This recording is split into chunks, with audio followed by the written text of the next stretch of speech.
இல்லை ரெண்டுமே தான். ஏன்னா நண்பனாக இருந்ததுனால தான் அந்த ப்ரொடியூசராக மாறி 2 பேருமே வந்துட்டு என்ன சொல்கிறது, ப்ரொடியூசராக இருக்கும்போது சில நேரத்தில் சண்டை வரும், நண்பனாக இருக்கும்போது சண்டை வராது, அடிக்கடி கோச்சிப்பான்.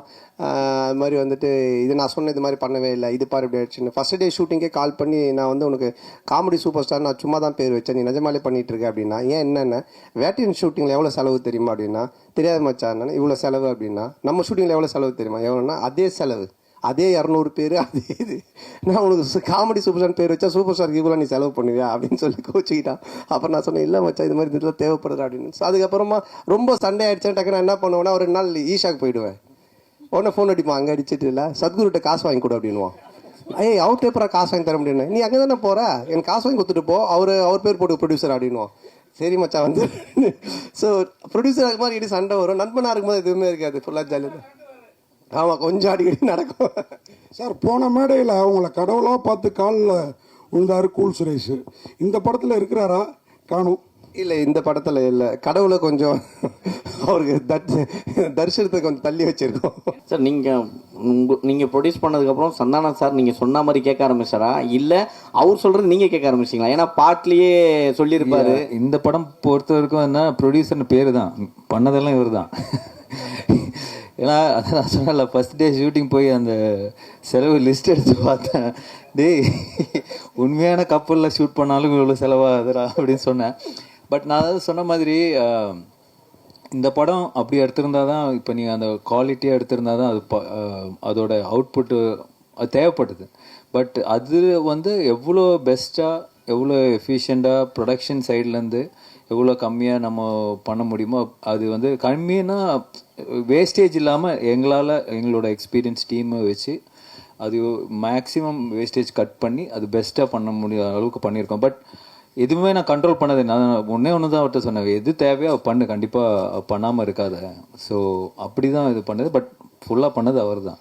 சந்தானம் சார், நீங்கள் காமெடி வெளிப்படத்தில் பண்ண மாட்டேன் அப்படின்னீங்க. சிம்புவோட நட்புக்காக இப்போ காமெடி போடுவீங்க. அதுமாரி பழைய ப்ரெஸ் மீட்டில் சொன்னீங்க, நான் வந்து அரசியல் பக்கமே போக மாட்டேன் அப்படின்னு.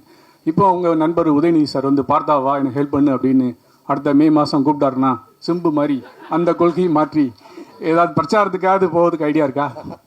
சரி, அரசியலை பொறுத்த வரைக்கும் சார், யார் கூப்பிட்டாலும் யார் இது பண்ணாலுமே ஒரு விஷயம் தான் நான் வந்து தெளிவாக சொல்கிறது என்னென்னா, நீங்கள் உழைச்சா உங்களுக்கு சாப்பாடு, நான் உழைச்சா எனக்கு சாப்பாடு, இதை தவிர வேறு எதுவுமே கிடையாது.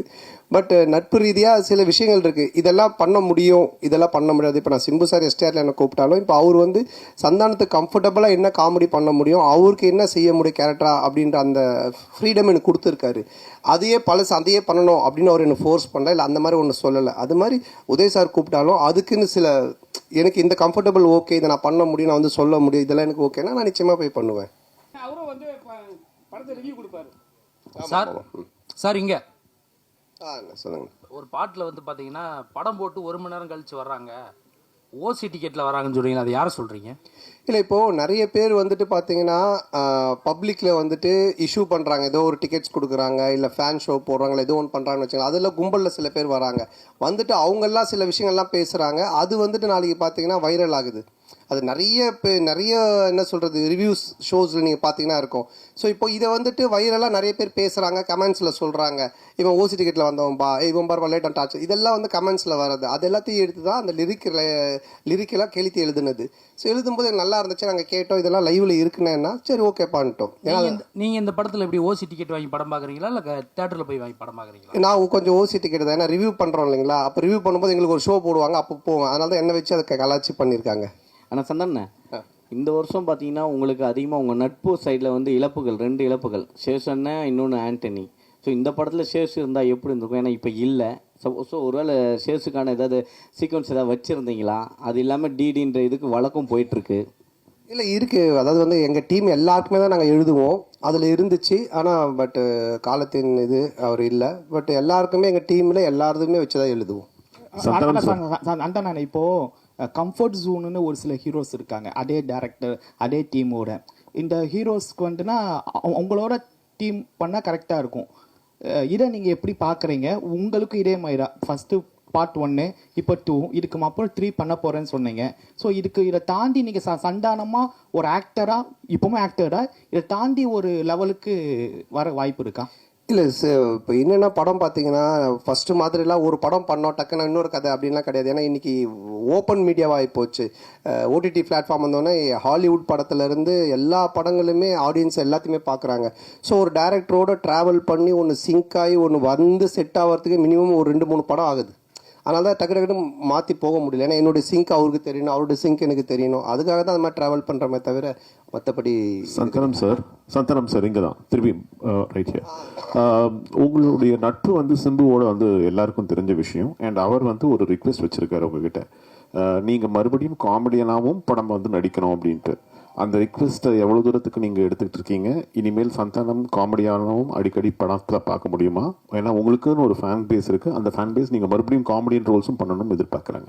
இல்லை அதுதான் இப்போ காமெடி ரோல்னால் நீங்கள் ஃபஸ்ட்டு பார்த்த சந்தானத்தை பார்க்க முடியாது. நிச்சயமாக அந்த மாதிரி ஒரு சந்தானம் இருக்காது. ஏன்னா அது இப்போவே ஆடியன்ஸுக்கு டிவியில் நிறைய ஷோஸில் நிறைய ஆதித்யா சேனல் சிரிப்பெல்லாம் பார்த்துட்டாங்க. நீங்களும் யூடியூப்பில் நிறைய பார்த்துருக்கீங்க. ஸோ புதுசாக ஒன்று பண்ணணும், அது எப்படி டிசைன் பண்ணி பண்ணணுன்றதை நானும் யோசிச்சுக்கிட்டு இருக்கேன்.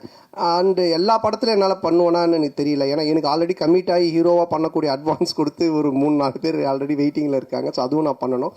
இப்போ அதுவே நான் ஒரு படத்தை திருப்பியும் அவங்களுக்கு ரிட்டர்ன் பண்ணிட்டு தான் எஸ்டிஆருக்காக அதை பண்ணுறேன். அவருக்கு அதை என்ன மாதிரி பண்ண முடியுன்றதை நான் இப்போ டிசைன் பண்ணிகிட்டு இருக்கோம். அதுக்கப்புறம் ஆர்யாவோட ஒரு கமிட்மெண்ட் இருக்குது. நான் வடக்குப்பட்டி ராமசாமிலே சொன்னேன் ஆர்யாவோட நான் பண்ணோம் அப்படின்ட்டு. ஸோ அந்த கமிட்மெண்ட்டும் போயிட்டுருக்கு. ஸோ அதுக்கும் பேசிகிட்டு இருந்தோம். பட் இவன் எப்போ பண்ணுவான்னு தெரியல. இவங்கிட்ட அப்படின்னா ஆர்யா கியூபுக்கே 1 week தான் அனுப்புனேன் அப்படின்னு சொன்னேன். ஸோ ஆனந்தம் ஒரு லைன் ஒன்று எழுதியிருக்கான் எங்கள் 2 பேரை வச்சு. அதில் ஒரு கேரக்டர் ஒன்று பண்ணலான் இருக்கோம். ஸோ பண்ணுவேன் கண்டிப்பாக. ஆனால் நிறைய பண்ணுவேனான்னு தெரியாது. பழசை பண்ண மாட்டேன் நிச்சயமா. ஆனால் இந்த கொஸ்டினோட தொடர்ச்சி தான் இது. சிம்பு சார் சொன்னார் தமிழ் சினிமாவில் காமெடி நடிகர்கள் குறைஞ்சிட்டாங்க, காமெடியும் கம்மியாகிடுச்சுன்னு சொல்கிறாங்க. அது எப்படி நீங்கள் பார்க்குறீங்க? அவர் சொன்னதுக்கு என்ன வந்து பார்க்குறீங்க, நான் எப்படி சொல்ல? இல்லை, ஏன்னா அவர் உங்களை வச்சு தான் சொன்னார். நீங்களாம் வந்து ஆக்டர் ஆகி போயிட்டீங்க, ஹீரோ ஆகி போயிட்டீங்க, ஸோ வந்து தமிழ் சினிமாவில் காமெடி கம்மியாயிடுச்சுன்னு சொன்னார். இல்லை, என்கிட்ட அவர் பர்சனலாக சொல்ல பப்ளிக்காக எல்லார்கிட்டையும் சொன்னார். அப்போ நீங்கள் நடிக்க வாங்கன்னு கூப்பிட்டா நான் அதுக்கு எஸ்ன்னு சொன்னேன். அதை நான் எப்படி சொல்ல முடியும்? டயா பூஸ்டர் சுகருடைய ரிமோட் கண்ட்ரோல் இனி உங்க கையில. அனைத்து மருந்து கடைகளிலும் கிடைக்கும். செய்திகளை உடனுக்குடன் தெரிந்து கொள்ள கீழ்கண்ட கேபிள் மற்றும் டிடிஹெச் நெட்வொர்க்குகளில் எம்நாடு செய்தி தொலைக்காட்சியை காணுங்கள். பாதகம் செய்பவரை கண்டால் நாம் பயம் கொள்ளலாகாது பாப்பா. மோதி மிதித்து விடு பாப்பா, அவர் முகத்தில் உமிழ்ந்து விடு பாப்பா. அண்மை செய்திகளை உடனுக்குடன் தெரிந்து கொள்ள இணைந்திருங்கள் எம்நாடு தொலைக்காட்சியுடன்.